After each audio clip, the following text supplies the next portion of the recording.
What you see and what you hear are, well, images and sounds respectively. When we think of images, let's think a bit about computers. When you look at screens, see a lot of people rage in video games or they allow themselves to be easily manipulated emotionally by movies and the such. That's not necessarily a bad thing. I don't like calling things bad or good, but at the same time it may be detrimental or not. Now, to one's perception, see, images are something not necessarily that you may think. Obviously, each and every one of us sees reality in a certain way through these two eyes that we have. I'm not speaking about perspective. See, what you see in front of you, any other animal will see it differently. What you see is an image. The meaning of that image is something you have created attachments to in your mind. That is why something may be offensive to some people, but it may have no or little meaning to other people. Because social bias and all sorts of things, well, they belong to one's past. One's history is, well, represented by such things, depending on how much influence everyone has, well, each of us has, well, that influence will have and will carry on in life to have a certain influence on us. When you take your computer screen, you're used to seeing those pixels as, psychological and emotional attachments because you're no longer seeing pixels on the screen. You're no longer seeing colors on the screen. You're seeing full forms. And because of abandonment and other such issues, a lot of the people have become accustomed to instantly associating those with life characters or idols or whatever that will serve a certain, or well, their certain need to make sure that they don't feel alone and abandoned, or they're no longer falling prey to their own pains, or that technically nothing reminds them of those pains and traumatic experiences. See, when you look at a computer screen, you don't see necessarily images. What you see there is numbers. Now, this may sound pretty awkward, but what you see is technically numbers. If you're asking how on earth you can be seeing numbers and not pixels or your favorite characters or actors or whatever can be that you are actually seeing, see, when you look at a screen, you're seeing a collection, right? You're seeing pixels. Now, those pixels are technically a collection of collections. How is this? Well, very simple. When you speak about the screen, the most important thing that you refer to, or probably the only thing that you'll refer to mostly, is the term resolution. The resolution of the screen is technically, well, your screen is basically, in most situations, I'd say, it is rectangular. Well, flat or curved, it's still more or less rectangular. So it has a width and it has a height. If we take this into account, technically it's like a table, right? It is a table of columns and rows. And each row, right, each cell, let's say in that table, has a certain value. That value is a certain specific pixel because that image of yours shows different number of colors, right? Our eyes are said to perceive around 1 million, well, kinds of colors, let's say, or variety of colors. Obviously, cameras and cybernetic devices can see way more than that, but machines were made to help us where we naturally won't be proficient enough. So what you're seeing is, well, technically a collection of data.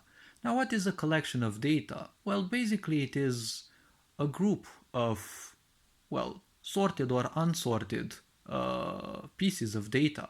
So technically, when you think about your resolution, you're thinking at lines, right, of pixels, right? Each row is technically a line, or you can say each column is a line of pixels, right? So each row in itself, or each column in itself, is a collection of all those pixels on the specific line. And then you have all the specific columns or rows, depending on how you want to take it, and hence you have another bigger collection made of all the rows or columns. So as I said, it is a column, it is a collection of collections. Now, what is a pixel? Well, a pixel is nothing else but a RGB calculation, red, green, blue color calculations. See, when you look for a specific color and you don't know what it actually is, there are RGB calculators on the internet. Either the simple ones with color depths ranging from minus 255 to plus 255, right, on red, green, and blue scale, or there's the bigger ones with millions of color variations, you know, those with the FFF0 and, you know, those code names. And, well, either of these, they just show you certain IDs. A certain fixed ID is basically nothing else but a certain, well, let's say color variation. So color itself is nothing else but a number for a machine.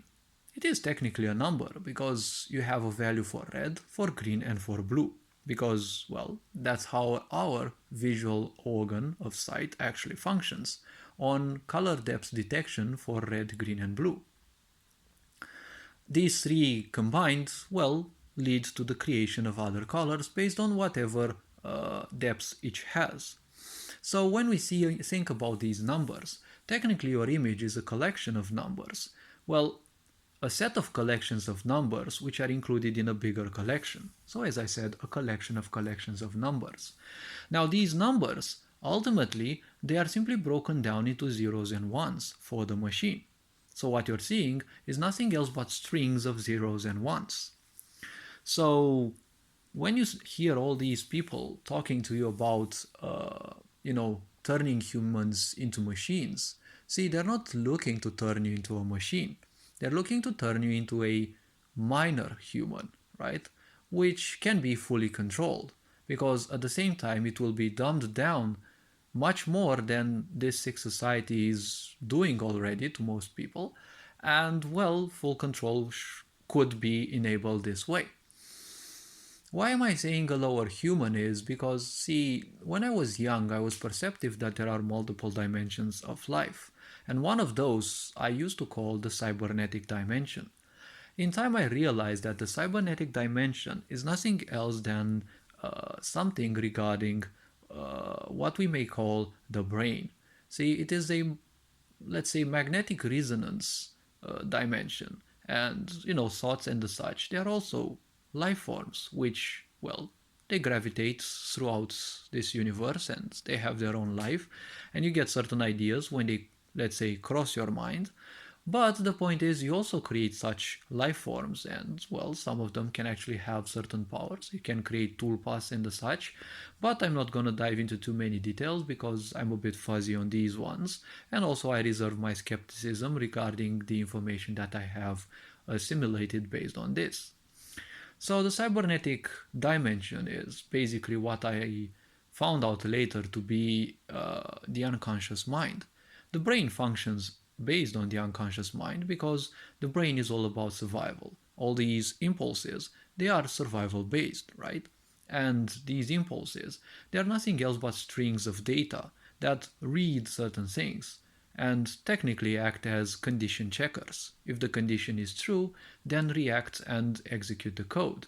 If you are afraid, you will do certain things. If you are happy, you will do certain things. Anything that happens while you're ignorant, well, you will check the situations and, well, you'll execute the most probable or the one which should yield the most favorable result. So humans are, when we speak about being unconscious, when you live unconsciously, well, you are technically a machine with a far greater potential, but humanity is wanted to become fully machined. So when you become one with a so-called machine, well, these bozos that talk about, cybernetification and what is it called? The merging with humanity with machines, the merging, the singularity. People don't know anything about what they're talking nowadays. They're just imagining things and they're letting their wild imagination um, come up with all sorts of things, and they like those because they are pained deep down, and they would want everyone else to also suffer the same fate, or at least 10,000 times more, because that's usually how narcissism goes. So this singularity event is an imagination. When you have humans merge with machines, well, they're still gonna be human more or less. Now they've got microchips and the such. Well, that's not gonna change those, because if you merge a fool with a machine, most likely you make a bigger fool. You're not gonna make a wiser person, right? If you merge a lowlife with cybernetics, you're just gonna get a cybernetic lowlife. You're not gonna get anything better necessarily, because all the power lies within us. So the cybernetic dimension that they're talking about is nothing else but a code name for you being fully ignorant, more ignorant than you have been programmed to be. See, even in this idea of universe, the 0 and 1, they are nothing else but states, and they are unconsciousness and consciousness. See, these bozos are talking about downloading your consciousness in machines. How can you download consciousness when you don't even know what consciousness is? But you will say, no, no, no, no, no, they've been spending billions of dollars on research. And they're telling me that they're wanting to download consciousness. They're not even knowing that consciousness is a state. It is a state of being. Because if you just constantly waste your time doing things and reacting to things, you are living unconsciously. If you're breathing consciously, if you're moving consciously, if you're doing things consciously, see, that is a state of life. It is a state of being. It is not a choice. It is not something that you would do or you wouldn't do any other way, right? Because we all live based on the highest possible level of our life. Ignorance has thousands upon thousands of layers that life has to simply transcend. We humans are capable of transcending that, but each of us is currently at a certain level. So it doesn't matter necessarily. Don't feel bad about being somewhat ignorant, because we all have to experience certain things that will break us sufficiently. When you break, technically you have surpassed certain levels of ignorance, and that's why you feel confused and uncomfortable, because whatever has been serving you, or whatever you thought has been serving you, is no longer doing so.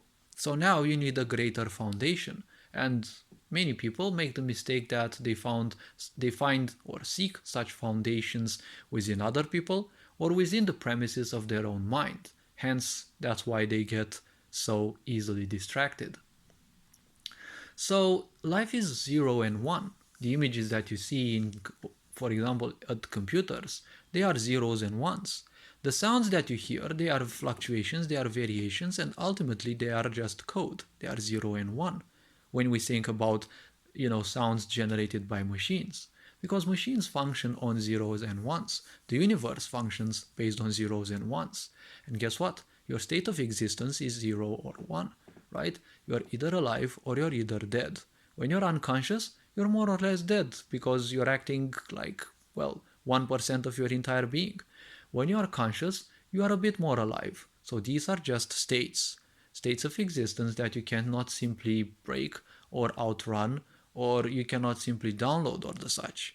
Let those bozos speak what they want. Humanity is waking up, and some of these fuckers don't like it, because people will realize that they're not being sold medicine for their own good, it's just for some other people's profits.